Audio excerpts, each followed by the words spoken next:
ఏపీలో repolling.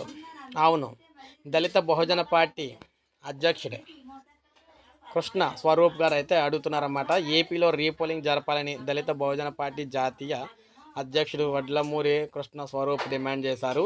Assembly ఎన్నికల్లో ఈవీఎంల ట్యాంపరింగ్ జరిగినట్లు సర్వత్రా అనుమానాలు వ్యక్తం అవుతున్న నేపథ్యంలో తప్పుడు అంటే తప్పుడు పద్ధతిలో గెలిచిన ప్రభుత్వాన్ని రద్దు చేసి కొత్తగా ఎన్నికలు నిర్వహించాలని కేంద్ర ప్రభుత్వాన్ని డిమాండ్ చేశారు. భారత ఎన్నికల కమిషన్ సుప్రీంకోర్టు జోక్యం చేసుకుని అదే ఆదేశాలు అయితే ఇవ్వాలని కోరారు. పార్టీ కార్యాలయంలో సోమవారం కృష్ణస్వరూప్ మీడియాతో మాట్లాడారు. ఏపీలో ఓట్లన్నీ కూడా బీజేపీకి, టీడీపీకి, జనసేనకు గుంపుగత్తుగా పడటం పట్ల విద్యావేత్తలు, మేధావులు, ఎన్నికల విశ్లేషకులు కూడా పలు అనుమానాలు అయితే వ్యక్తం చేస్తున్నారన్నారు. ఏపీలో దళిత బహుజన సంఖ్య గణనీయంగా ఉన్నా కూడా దళిత బహుజనులు పోటీ చేసిన లోక్సభ, అసెంబ్లీ స్థానాల్లో కూడా సైతం వైఎస్ఆర్సీపీకి అతి తక్కువ ఓట్లు వచ్చాయని, దీన్ని బట్టి ఈవీఎంలో ట్యాంపరింగ్ జరిగినట్లు తెలుస్తుందని చెప్పేసి అన్నారు. సో అందువల్ల ఖచ్చితంగా మళ్ళీ రీఎలక్షన్ అంటే రీపోలింగ్ అయితే పెట్టాలని చెప్పేసి వీరు కోరుతున్నారన్నమాట. సో మీరేమంటారు కామెంట్ రూపంలో తెలియచేయండి. ఒక లైక్ చేయండి, సబ్స్క్రైబ్ చేసుకోకపోతే మన ఛానల్ సబ్స్క్రైబ్ చేసుకొని ఫాలో